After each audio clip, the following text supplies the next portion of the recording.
2013ला वारलेली व्यक्ती 2023ला कामावरती कशी काय येऊ शकते? अमेरिकेचे राष्ट्राध्यक्ष ज्या ठिकाणी बसतात त्या व्हाईट हाऊसमध्ये काम केल्याचे प्रमाणपत्र जोडण्यात आले. काही जणांनी दुबईच्या बुर्ज खलिफा इथे सुद्धा कामाचा अनुभव आहे अशा पद्धतीचे सर्टिफिकेट्स त्या ठिकाणी जोडलेले आहेत.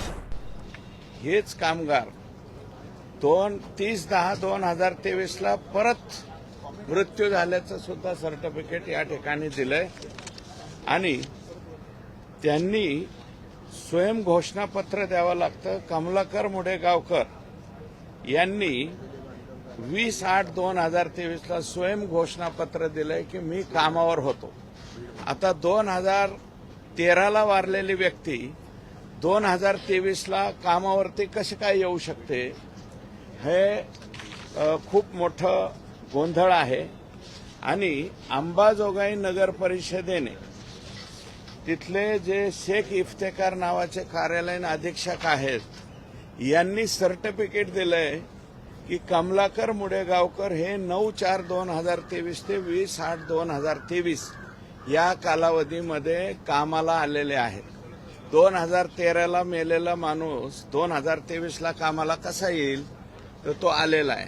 2013ला गेलेली व्यक्ती 2023 मध्ये बांधकाम कामगार म्हणून येते, काम करते आणि परत त्यांना त्यांचं स्वयं घोषणापत्र घेतलं जातं की मी हे काम केलं म्हणून आणि परत 2023ला परत डेथ होते आणि डेथ होऊन त्यांच्या मुलाच्या नावावर 2,30,000 रुपये जे बांधकाम कामगार विभागाची योजना आहे तिचा लाभ सुद्धा मिळतो.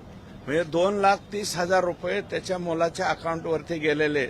याच्यामध्ये काही अधिकाऱ्यांचं निम्म तुम्ही निम्म आम्ही अशा पद्धतीने लूट ही मोठ्या प्रमाणावरती झालेली आहे आणि विशेषतः कोरोनामध्ये गेलेले जे लोक आहेत त्या लोकांच्या बाबतीमध्ये हा प्रचंड महाघोटाळा या बांधकाम कामगार विभागाच्या याच्यामध्ये केलेला आहे.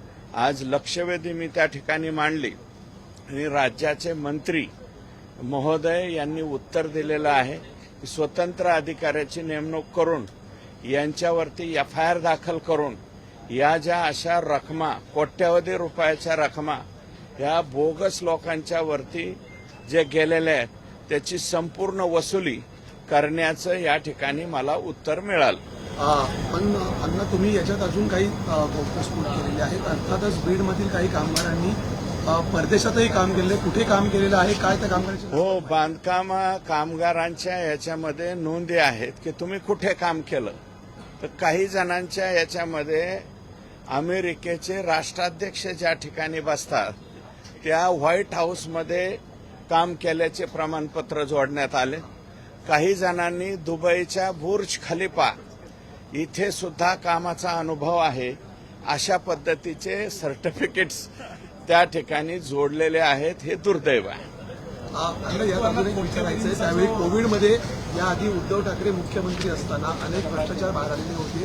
त्यामध्ये खिचडी घोटाळा असेल, भाजपने आरोप केला होता, अपन घोटाळा असेल, हा एक नवीन घोटाळा त्यात म्हणतात. हा एक मोठा घोटाळा. मी तर हे बीड जिल्ह्यातलं एक प्रकरण त्या ठिकाणी नमुना म्हणून दाखवलेलं आहे. परंतु असे शेकडोंनी प्रकरणं त्या ठिकाणी झालेले आहेत. हे बीडचं उदाहरण पुढे आलंय. माझं मत असं आहे की कोरोनामध्ये दुर्दैवानं गेलेल्या ज्या व्यक्ती आहेत त्या 19-20च्या नंतर पुन्हा 22-23ला जिवंत झालेल्या आहेत आणि जिवंत होऊन त्यांनी पुन्हा एकदा मृत्यू पावलेला आहे.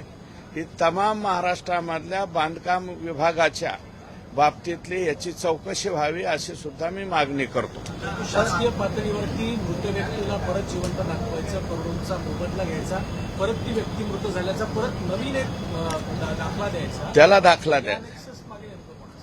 याच्यामध्ये बांधकाम कामगार विभागातील काही व्यक्ती नगर परिषदा, नगरपालिका, नगरपंचायती आणि ग्रामपंचायतीमध्ये काही जे सीओ नाही, सीओच्या खालच्या दर्जाचे कार्यालयीन अधीक्षक किंवा तत्सम जे अधिकारी आहेत या अधिकाऱ्यांनी याच्यामध्ये पैसे मिळत आहेत म्हणून हे अनेक ठिकाणी राज्यामध्ये बहुतांशी नगरपालिका, नगरपंचायती, नगर परिषदामध्ये अशा पद्धतीचे घोटाळे केलेले आहेत.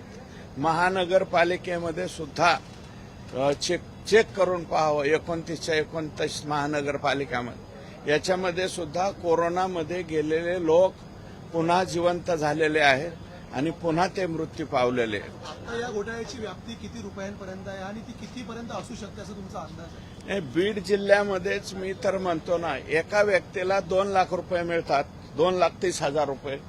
म्हणजे जवळपास मला जे माहिती मिळालेली आहे अंतर्गत त्याच्यामध्ये 200 लोकांचा अशा पद्धतीचा घोटाळा हा बांधकाम कामगार विभागाचे तत्कालीन म्हणजे मुंडे म्हणून अधिकारी होते, त्याच्यानंतर काशीद आहेत आणि अजून एक पाटोळे का कोठोळे नावाचे ते अधिकारी आहेत. 3 जण आहेत. 3 जणांनी सुधाकर कोनाळे, अजय काशीद आणि श्री मुंडे असे 3 अधिकारी याच्यामध्ये आहेत. हे 3च्या 3 लोक जबाबदार आहेत. वार्षिक करार प्रकरणामध्ये तुम्ही मोठे काय असा उघडा केला होता आणि तुम्ही ते सिद्ध पण करून दाखवलं होतं. या मयत कामगारांच्या संदर्भात जे चौकशी होत असतात याच्यामध्ये पण आता आणि गोका दोन्ही आहे का? हे बांधकाम कामगार विभागातले प्रमुख अधिकारी आणि नगर परिषदा, नगर पंचायती, नगरपालिका इथले खालचे जे अधिकारी आहेत ज्यांना मोह सुटत नाही पैसे खाण्याचा. कुठे पैसे खावेत तर गेलेल्या माणसांच्या मध्ये सुद्धा पैसे खाण्याची ही मानसिकता. नाही, कामकाजाचे काय याच्यामध्ये अट अशी आहे की 100 दिवस तो व्यक्ती कामावर पाहिजे. मग कोणावर दाखवायचा? XYZ व्यक्तीच्या घरी 100 दिवस कामाला होता. अरे कोणता व्यक्ती कामाला लावता याचं तरी भान ठेवा ना. जो 2013ला वारलेला आहे तो 2023ला कामावर कसा येईल? ते सुद्धा या ठिकाणी झालेलं आहे.